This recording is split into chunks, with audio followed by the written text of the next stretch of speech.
Bom, pessoal, nessa análise de hoje, a gente vai pensar uma questão que tem sido bastante recorrente aqui no canal e que eu já previa, né, que esse tipo de questão ia aparecer de forma assim tão contundente, mas como eu tenho recebido muito e-mail, muita mensagem, né, privada, e como essa questão também está aparecendo muito aí nos comentários, eu acho que é de alguma forma digno que a gente pelo menos inicie o debate.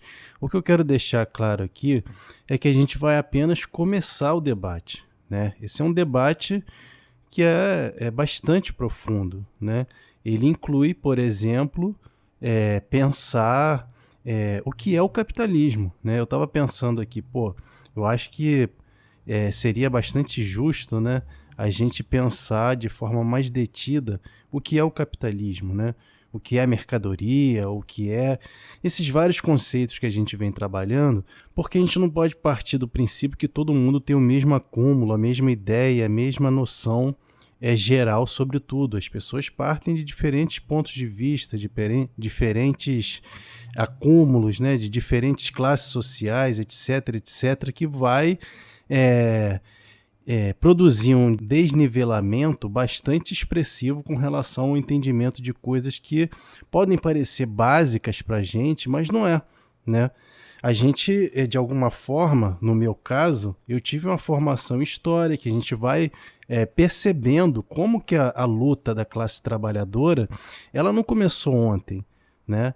E como que esse processo, por exemplo, de modernização, de industrialização e de implantação do capitalismo enquanto modelo hegemônico global, quer dizer, enquanto uma economia que se interconecta a partir de relações mercantis entre burguesias mundiais, né, que detêm não só o monopólio econômico, mas o monopólio militar, né, o monopólio de várias ordens, que acaba asfixiando a classe trabalhadora justamente num momento de grande ascensão e de renovação das tecnologias, né, onde a promessa da modernidade aparece em sua forma mais evidente, no entanto, agravada pela sua miséria mais explícita, né? Porque é um grande paradoxo, na verdade, quando a gente caminha pelas ruas e percebe o quanto há riqueza sendo produzida, ao mesmo tempo em que essa riqueza é absolutamente concentrada e mal distribuída, é, é, enfim, naturalizando cenas que já deveriam ter sido superadas há muito tempo, né?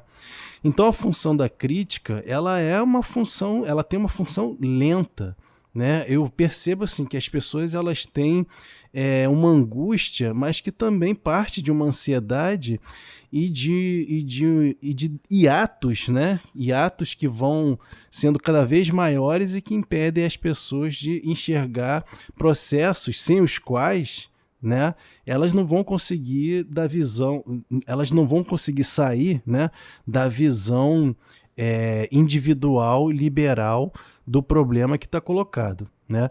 O problema ele é um problema histórico e que diz respeito à organização. Quando a gente promove uma crítica, principalmente uma crítica de cunho radical, ou seja, uma crítica que visa não só expor as vísceras do problema, mas uma crítica que visa organizar esse problema a partir de um corpo social, né, organizado a partir de pautas comuns, né, de questões comuns, essa crítica, então, ela passa a ter um valor diferente da crítica que está colocada dentro dos regimentos, né, das normatividades do mercado, principalmente do mercado que a gente vem abordando aqui, que é a indústria cultural. A gente também não entrou nesse tema da indústria cultural, né, de forma profunda. A gente fala aqui, às vezes, do Adorno e tal, não sei o quê, mas é importante também a gente entrar nesse debate sobre a indústria, né, como forma de compreender o que é esse capitalismo dentro das relações culturais, né?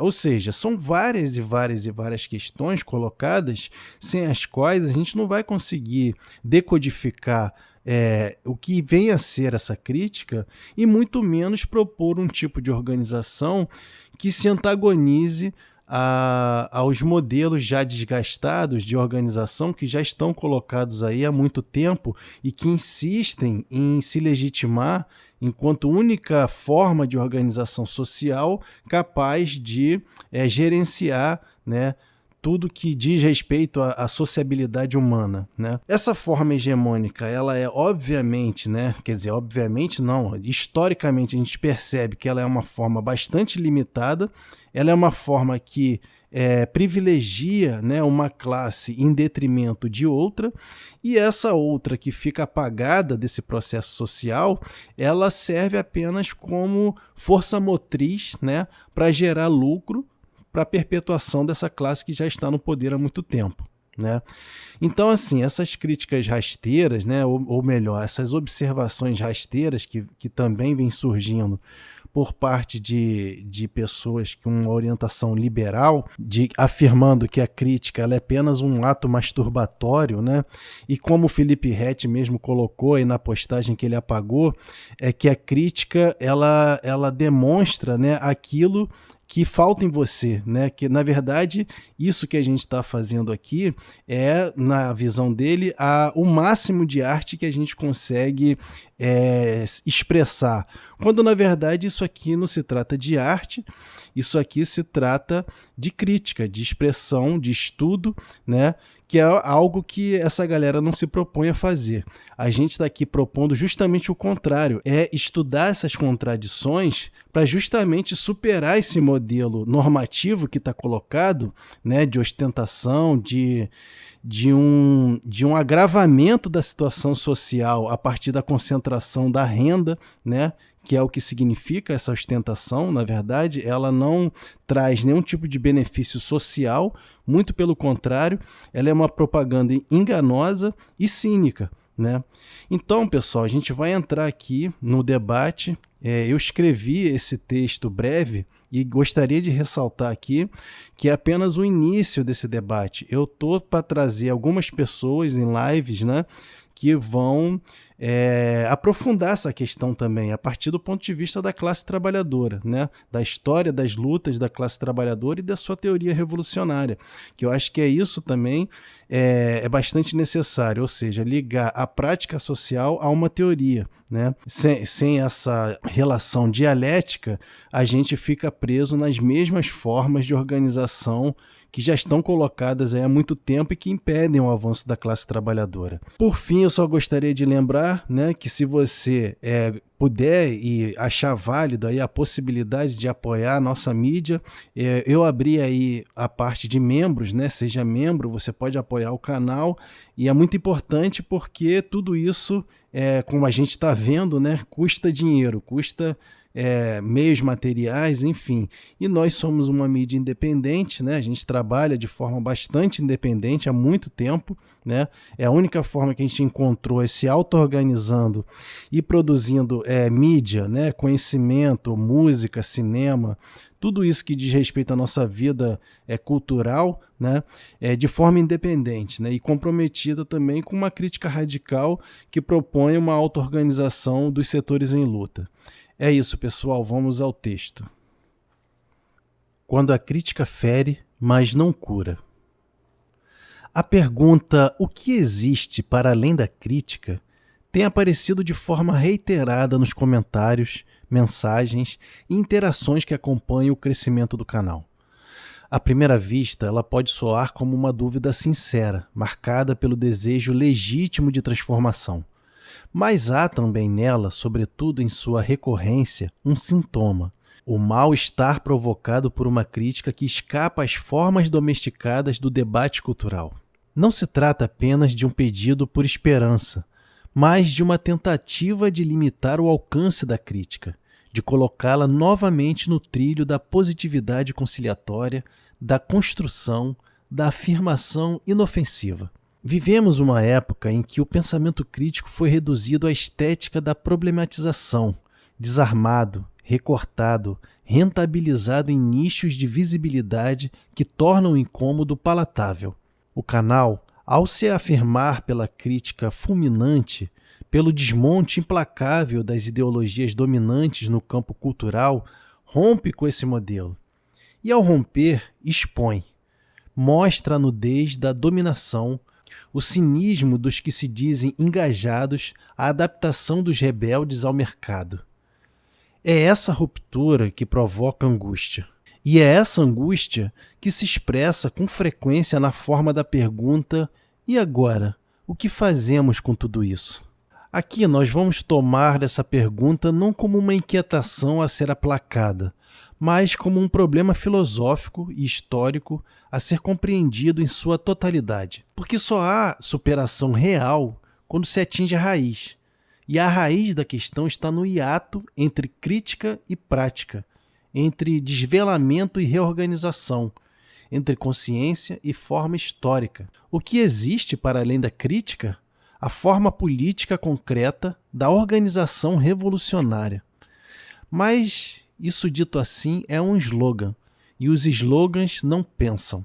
É preciso ir mais fundo, pensar ontologicamente o papel da crítica, a estrutura do mundo em que ela se forma, e o sentido histórico da organização como superação da crítica impotente e da crítica cooptada. Este é o caminho que seguiremos. A pergunta e seus ecos, a crítica como limite e desespero. A recorrência da pergunta o que existe para além da crítica não é mero acaso. Ela emerge em um tempo histórico específico, marcado por duas forças contraditórias. De um lado, a necessidade cada vez mais evidente de denúncia radical da ordem, de outro, a impotência crônica de transformar essa denúncia em força histórica real. Esse descompasso produz um tipo de angústia que é profundamente moderna e profundamente política.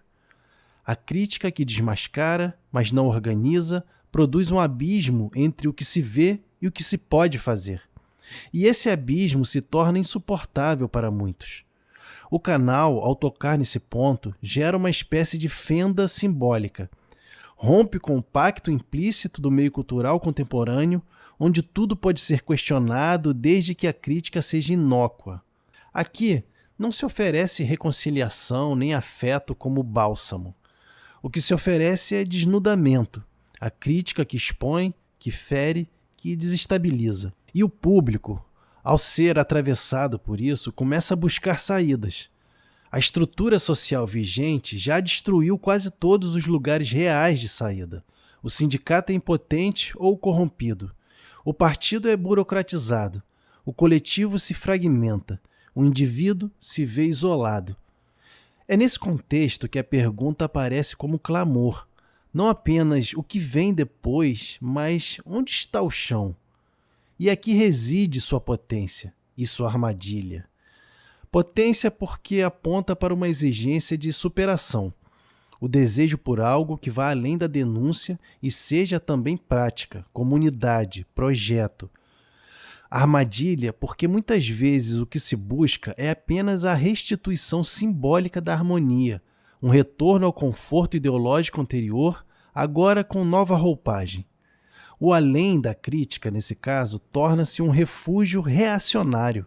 O amor, o afeto, o apoio, o falar do que se ama, todas essas palavras podem se tornar formas elegantes de fugir do conflito.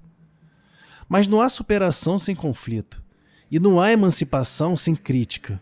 O que existe para além da crítica não é a sua negação, mas seu aprofundamento na forma histórica da organização revolucionária. A crítica é o primeiro momento. A organização é sua continuidade real. É isso que precisamos compreender. Não repetir como fórmula, mas pensar como totalidade. A crítica no tempo do espetáculo, entre a denúncia e o desespero. A crítica não desapareceu sob o capitalismo tardio. Pelo contrário, ela se proliferou. Mas essa proliferação não é sinal de potência. É muitas vezes um índice de sua neutralização. O sistema aprendeu a conviver com a crítica. Pior, aprendeu a absorvê-la, estetizá-la, torná-la conteúdo. No tempo do espetáculo, como ensinou Guy Debord, tudo o que antes era vivido diretamente tornou-se representação. E isso vale também para a crítica. Transformada em linguagem, em performance, em nicho de mercado, ela deixa de ser uma arma e se torna um gesto, previsível, funcional, digerível. A crítica hoje circula com fluidez nas redes, nos palcos, nos podcasts e nas vitrines editoriais.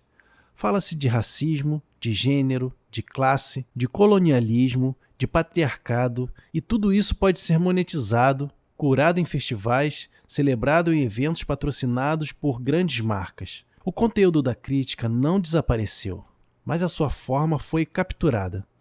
E sem forma histórica adequada, a crítica torna-se expressão impotente da negatividade, um grito sem corpo, um eco que ressoa nos algoritmos, mas não transforma a base da vida social. É nesse cenário que o público se vê confrontado por uma contradição. De um lado, consome crítica, de outro, sente que nada muda. A denúncia se acumula, mas a transformação não vem. Isso gera uma nova forma de cansaço. Não o cansaço diante da opressão, mas o cansaço diante da crítica que não organiza, que não propõe, que não encarna em forma coletiva. E é desse cansaço que nasce a pergunta: mas e aí? O que fazer com isso tudo? O canal, ao se recusar a suavizar a crítica, intensifica essa angústia. Ao invés de transformá-la em produto leve, oferece uma crítica densa, violenta no sentido filosófico. Uma crítica que fere as formas dominantes de percepção. E isso perturba. E a perturbação exige ou assimilação ou ruptura. Parte do público busca a primeira.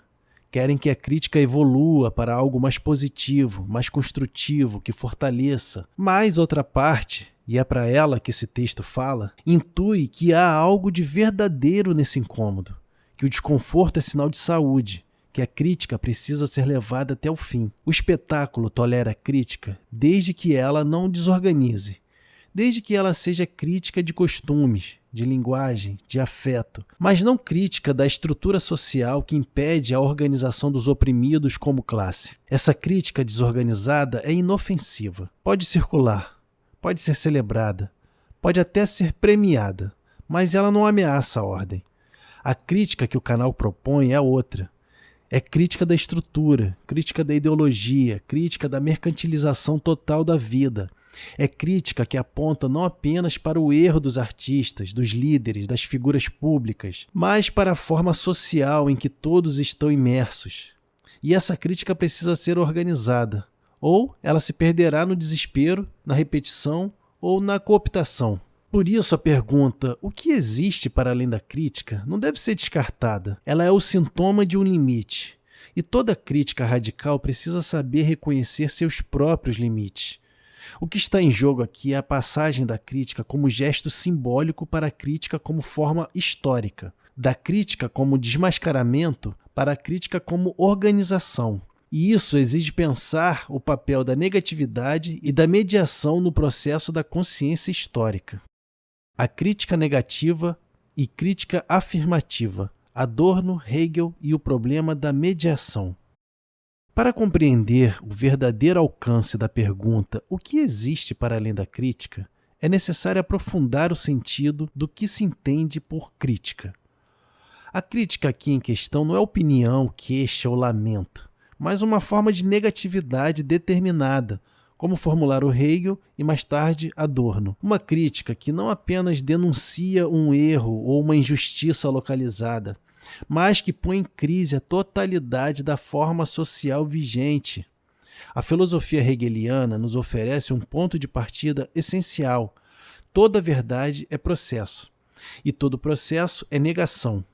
O verdadeiro não é o imediato, mas aquilo que se constitui no movimento dialético da realidade, onde a contradição é o motor da superação. Para Hegel, a crítica verdadeira não se encerra na negação abstrata, mas opera como mediação, nega, conserva, supera.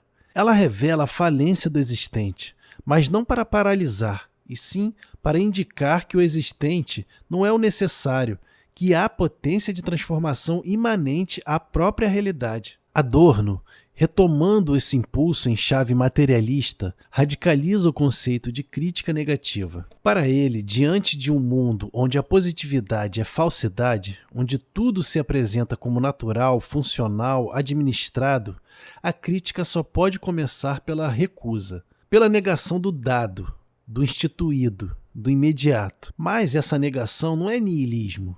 Ela é fidelidade à possibilidade de outro mundo. Pensar é ultrapassar. Ultrapassar a aparência, romper com o consenso, desvelar o que está encoberto pelo hábito e pela ideologia. É essa crítica negativa e determinada que desorganiza os discursos estabelecidos. Mas ela também carrega uma armadilha. Pode se tornar um fim em si mesma, um gesto eterno de desmascaramento sem consequência histórica. E aqui reside o problema da mediação ausente. Quando a crítica não se articula com a praxis, quando a negatividade não encontra forma organizativa, ela se cristaliza no desespero ou na repetição performativa. Torna-se um teatro da recusa, esteticamente radical, mas politicamente impotente. Por isso, a pergunta pelo além da crítica só pode ser respondida se compreendermos a necessidade da mediação histórica entre crítica e transformação. E essa mediação não é um discurso conciliador nem um afeto agregador. É uma forma concreta de organização coletiva. Sem organização, a crítica é uma espuma. Sem crítica, a organização é casca morta.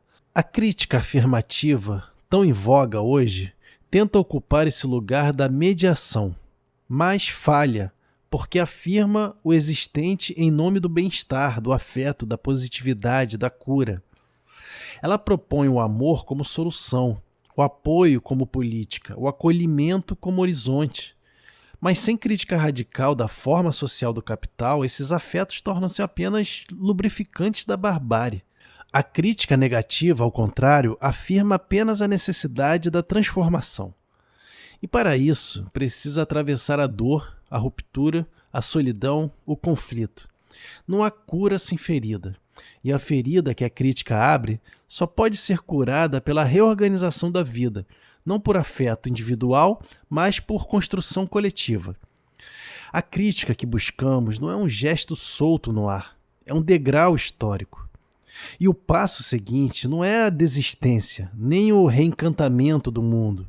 É a construção de um outro mundo a partir do reconhecimento de que o atual não serve. É isso que significa, em termos históricos e ontológicos, pensar para além da crítica.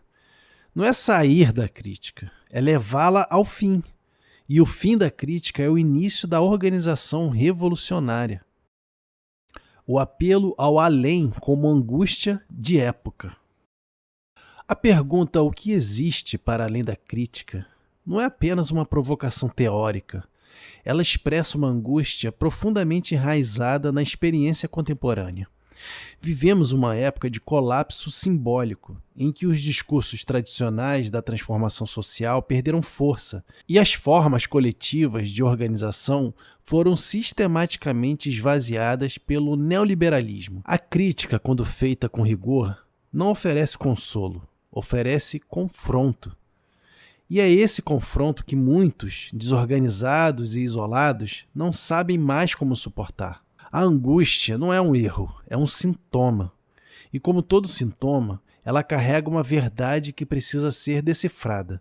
O apelo por algo para além da crítica expressa o desejo por totalidade em uma era marcada pela fragmentação. Desejo por forma, por sentido, por horizonte. Mas no mundo onde tudo é mercadoria, até o sentido se tornou produto. O que se oferece no lugar da crítica são terapias, narrativas curativas, discursos de autoajuda disfarçados de política. Fala-se de amor, de cura, de acolhimento, e essas palavras, arrancadas de sua historicidade, são instrumentalizadas como antídotos simbólicos contra a dor que a crítica radical produz. Mas essa dor é necessária. Porque o que está em crise não é apenas o conteúdo da crítica, é a forma social do viver sob o capital. A dor que muitos expressam ao serem confrontados com a crítica não é apenas moral ou afetiva, é ontológica. Ela nasce do vazio histórico deixado pela destruição das formas coletivas de mediação entre indivíduo e mundo. Onde antes havia partidos, sindicatos, igrejas populares, comunidades políticas organizadas, agora há plataformas, algoritmos, bolhas e influenciadores. A crítica, nesse contexto, atua como um raio em céu azul, ilumina, mas também cega. E ao cegar, obriga a olhar de novo, a buscar outro ponto de apoio. É neste momento que o apelo ao além se converte em forma de fuga ou em abertura radical. O mesmo sujeito que sente angústia diante da crítica pode buscar alívio na positividade pós-moderna, ou pode intuir, mesmo sem saber nomear, que o vazio deixado pela crítica é a antecâmara de uma nova prática. A questão é que esse caminho não é dado, ele precisa ser construído. E essa construção exige ultrapassar o desejo imediato de conforto e reencontro e se lançar no abismo da reorganização coletiva da vida. Por isso, a crítica que fere, mas não organiza, corre o risco de ser odiada. E o crítico que denuncia, mas não oferece atalhos, é visto como negativo, azedo, ressentido. Mas o verdadeiro ressentimento é o que sustenta o mundo como ele está. A crítica radical, ao contrário, nega o mundo atual em nome de algo que ainda não existe, mas que pode e precisa ser construído. Ela não é recusa da vida, mas recusa da forma alienada de vida imposta pelo capital. A pergunta que chega ao canal é a formulação simbólica desse ato. O que se pede, no fundo, não é um conteúdo novo, mas uma forma organizativa nova. Uma forma que permita que a crítica deixe de ser apenas atravessamento e se torne potência coletiva. Mas essa forma não é improvisada, ela é histórica. Ela exige acúmulo, teoria, estratégia, corpo organizado, exige tempo, conflito, paciência e decisão. Essa é a angústia de época que se manifesta como pergunta e só pode ser respondida com seriedade se compreendermos o que é essa forma. A organização revolucionária como encarnação histórica da crítica levada ao limite. Para além da crítica, a organização como horizonte ontológico. Dizer que a organização revolucionária é o que existe para além da crítica pode soar como um chavão, um automatismo discursivo da tradição marxista. Mas essa afirmação só se esvazia quando repetida sem pensar a fundo o que é organização e o que significa além em termos ontológicos. O que propomos aqui é que a organização revolucionária não é apenas uma resposta prática à crítica, mas o horizonte ontológico necessário para que a crítica se complete enquanto praxis. O ser humano, como ensinou Marx em sua ontologia da praxis, é um ser que produz a si mesmo historicamente, em relações sociais determinadas por meio do trabalho e da cooperação. A vida humana é desde sempre uma forma de organização, da produção, da linguagem, da cultura, da política. O que chamamos de organização revolucionária não é um acréscimo externo à crítica, mas sua forma histórica necessária de concretização. Sem organização, a crítica se dissolve no ar. Torna-se grito, gesto, indignação, performance, mas não transforma a realidade. É a forma organizativa que permite que ela se torne força social consciente, articulada, coletiva. É aqui que entra a centralidade da organização. Ela é o meio pelo qual a crítica se historiciza. Não é um partido em abstrato, nem uma estrutura burocrática automática, mas a expressão consciente da negatividade que busca se realizar como superação da ordem dominante. A organização revolucionária, nesse sentido, é uma mediação entre crítica e transformação, mas não qualquer mediação. É uma mediação qualificada, que não busca conciliar, mas radicalizar o conflito, que não busca apagar a dor da crítica, mas organizar essa dor como potência coletiva, que não busca consolar, mas convocar.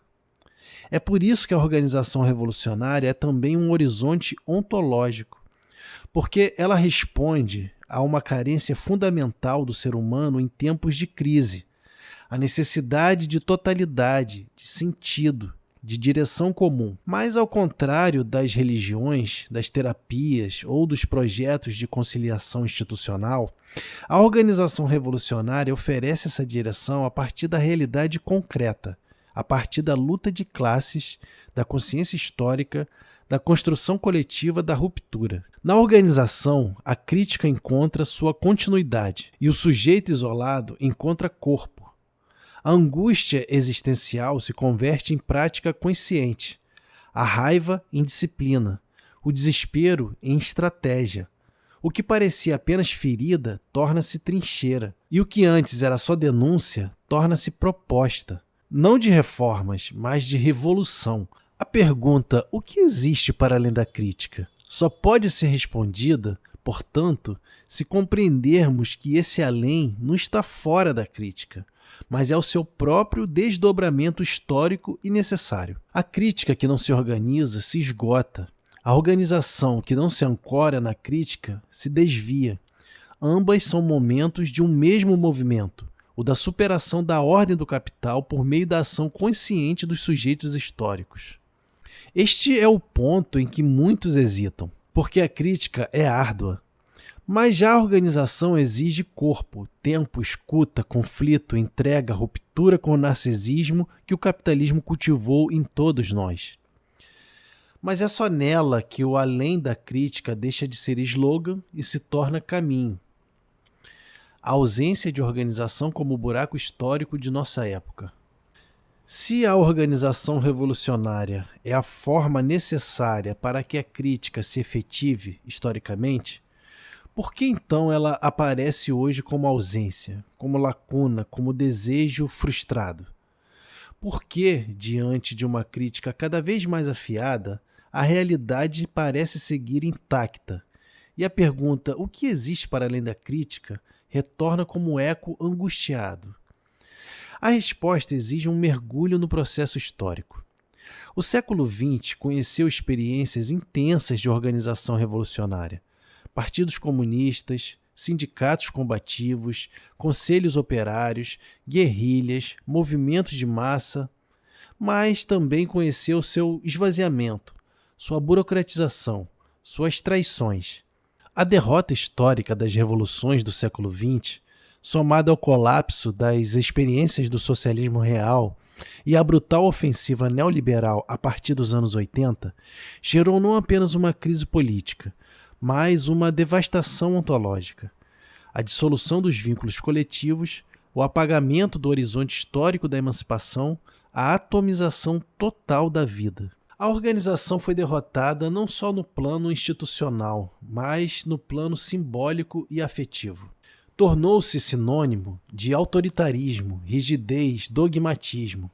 A nova hegemonia cultural, pós-moderna, liberal, emocional, passou a valorizar o autêntico, o espontâneo, o livre, o singular, o afetuoso, em oposição à organização como disciplina, estratégia e direção coletiva. E assim, diante da ausência de formas concretas de mediação, a crítica passou a girar em falso, a se repetir, a implodir em ressentimento ou a se converter em conteúdo de consumo. Esse é o buraco histórico de nossa época.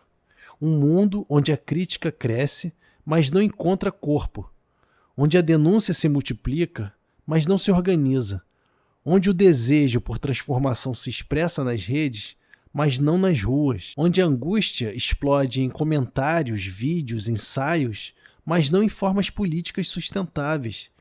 Essa é a condição objetiva que explica por que tantos perguntam o que vem depois. Porque o depois foi destruído. Porque o caminho da crítica à praxis foi bombardeado por décadas de despolitização sistemática. Esse vácuo organizativo não é natural, é produto de um projeto de dominação. O neoliberalismo reorganizou o mundo para impedir a emergência de novas formas revolucionárias. Fragmentou os vínculos sociais, promoveu a competição generalizada, internalizou a lógica do mercado como estrutura subjetiva. O indivíduo isolado, precarizado e saturado de informação já não encontra as condições para se inserir de forma orgânica em uma prática coletiva de transformação. O que resta é o grito, ou a desistência. E é por isso que a crítica hoje, mais do que nunca, precisa ser acompanhada de uma reconstrução estratégica da forma. O que falta não é conteúdo, é corpo. Não é ideia, é organização. E essa ausência, quando reconhecida, pode se tornar força. Porque o reconhecimento do vazio é o primeiro passo para a sua superação. A crítica, ao mostrar a ausência, convoca a presença. E é essa convocação que precisamos assumir. Não basta dizer que a organização é necessária. É preciso reconstruir suas bases a partir do que temos, do cansaço, da raiva, da lucidez, da dor coletiva transformada em horizonte. A crítica que o canal oferece não quer se encerrar no incômodo, quer ser o prenúncio de algo que ainda está por vir.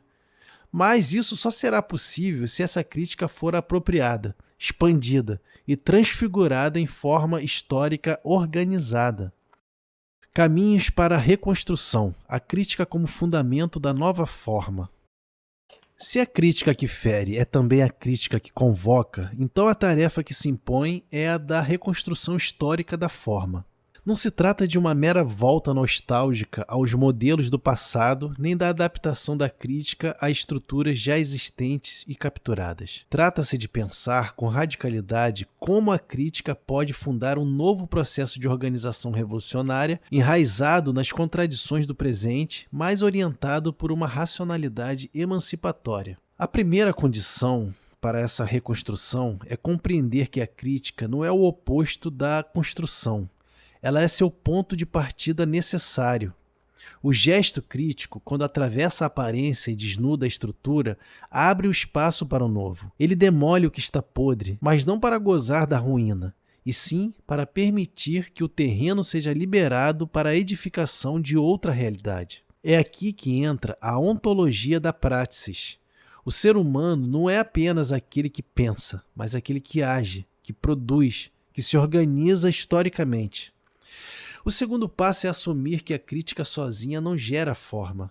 Ela precisa se articular a um processo coletivo de elaboração, escuta, decisão e estratégia. Isso significa que a crítica precisa ser apropriada por sujeitos concretos, que a recebam, a discutam, a tensionem, a ampliem e que a traduzam em prática social organizada. E esse processo não é espontâneo. Ele exige tempo, estudo, disciplina, vínculo e compromisso. Nesse sentido, o canal cumpre hoje uma função essencial. É um ponto de aglutinação crítica, um espaço de formação política que rompe com o consenso do mercado. Mas ele não pode e não deve ser um fim em si mesmo. O canal é um meio para despertar, agitar, confrontar. Mas o que vem depois precisa ser construído por todos que foram tocados por essa crítica. E isso só pode acontecer se houver organização. Essa organização não será uma reprodução dos modelos tradicionais. Não será um partido pronto, nem um coletivo espontaneísta. Será necessariamente uma forma nova, gestada no interior da crítica atual, nutrida por seus limites, forjada na ausência histórica que vivemos. Uma organização enraizada na formação teórica, na escuta radical, na ação coletiva, na recusa do personalismo e na consciência de que não há emancipação sem ruptura com a ordem vigente. Para isso, é preciso também reconhecer que a crítica sem mediação se esgota. O sujeito que apenas consome crítica, sem se envolver em um processo real de construção, tende ao niilismo, ao cinismo ou à adesão reativa ao sistema. A crítica que desorganiza precisa, ao mesmo tempo, apontar para a possibilidade de nova organização. E isso se faz com paciência estratégica, não com respostas imediatas. É necessário um longo trabalho de formação, de articulação e de elaboração comum. A crítica pode e deve ser dura, violenta, corrosiva, mas precisa também ser fértil. E sua fertilidade não está em se tornar positiva ou construtiva no sentido liberal do termo, mas em se tornar fundamento da praxis. Isso significa que o canal, ao se recusar às respostas fáceis, não está recusando a construção, está exigindo que ela seja feita com rigor, com consciência, com seriedade histórica. Essa reconstrução da forma precisa partir da crítica e retornar a ela constantemente. Não haverá organização real sem crítica permanente, mas também não haverá crítica eficaz se ela não se traduzir, em algum momento, em forma histórica concreta. E essa forma é a organização revolucionária, ainda por vir, mas já pressentida nas brechas abertas por cada gesto de recusa que não se contenta com o mundo como ele é. A organização na cultura hip-hop, entre a degeneração e a possibilidade emancipadora.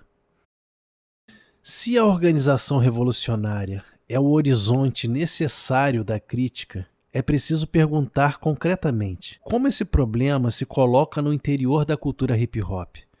Quais foram e ainda são suas formas organizativas? E como elas se degradaram no contexto da mercantilização cultural?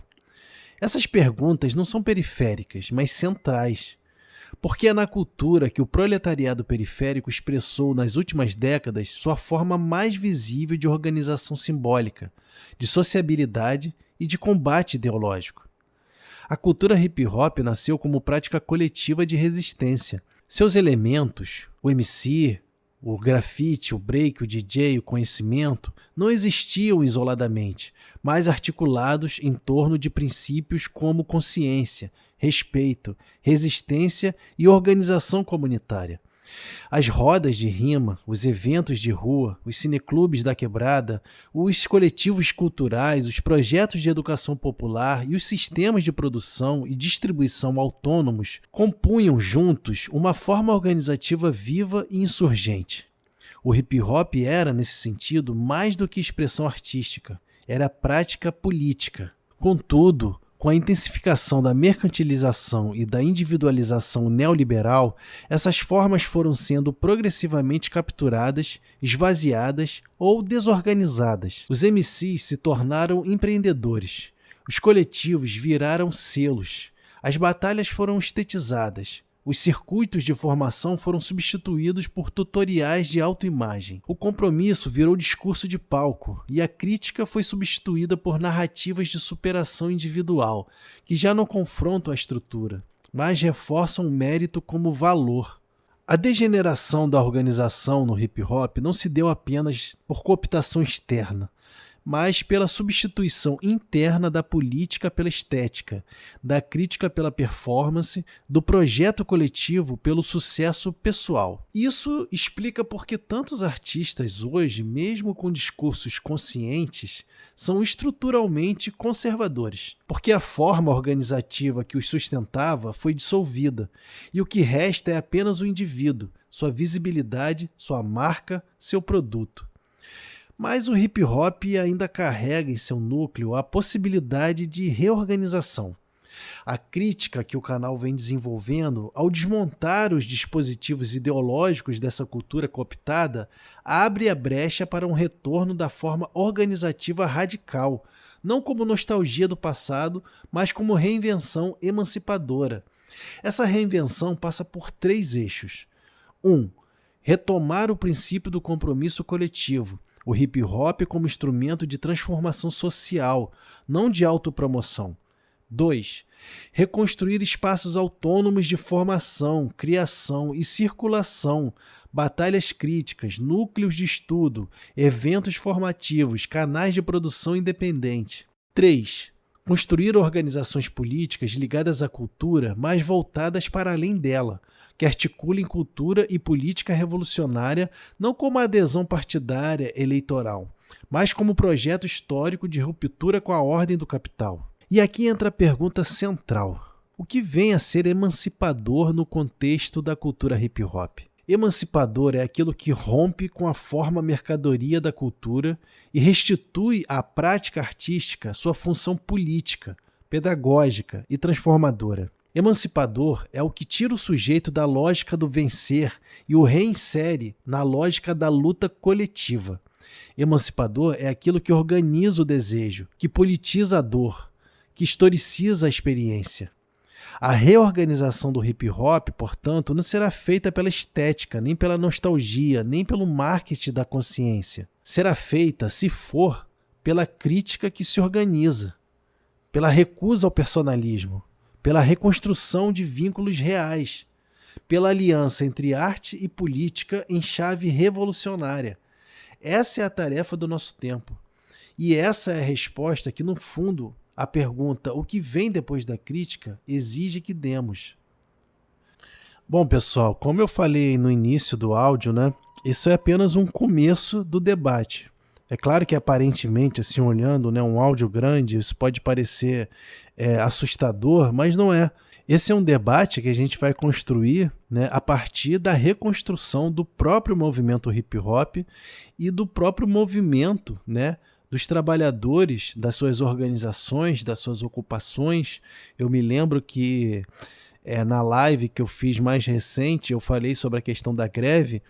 Não sei se eu falei tão bem, mas a greve como um instrumento de luta histórico da classe trabalhadora, de ocupação permanente, né? Não só como um instrumento de reivindicação de pautas mais urgentes da manutenção material dessa classe, mas da própria construção revolucionária de um novo modo, né, de estar no mundo, onde o trabalho não sirva para enriquecer a classe dominante, né, e escravizar aqueles que produzem, né, e aqueles que trabalham, aqueles que produzem as mercadorias, no caso, e aqueles que trabalham para isso, e que isso não seja perpetuado, né, e que não se transforme em algo tão natural que não possa ser superado. E essa superação ela só é possível a partir da crítica radical. Ela é a primeira instância, né, vamos colocar assim, que vai possibilitar a construção de uma organização verdadeiramente revolucionária. E nesse sentido, a cultura hip hop, ao fazer esse resgate desse debate todo, né, que a gente está propondo fazer aqui,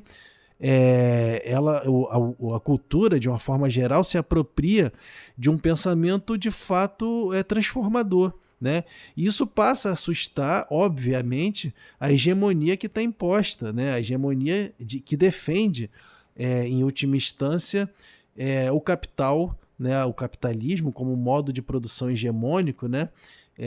E que, na verdade, em última instância, só beneficia quem está nesse topo. Né? Então é isso, gente. A gente volta na próxima.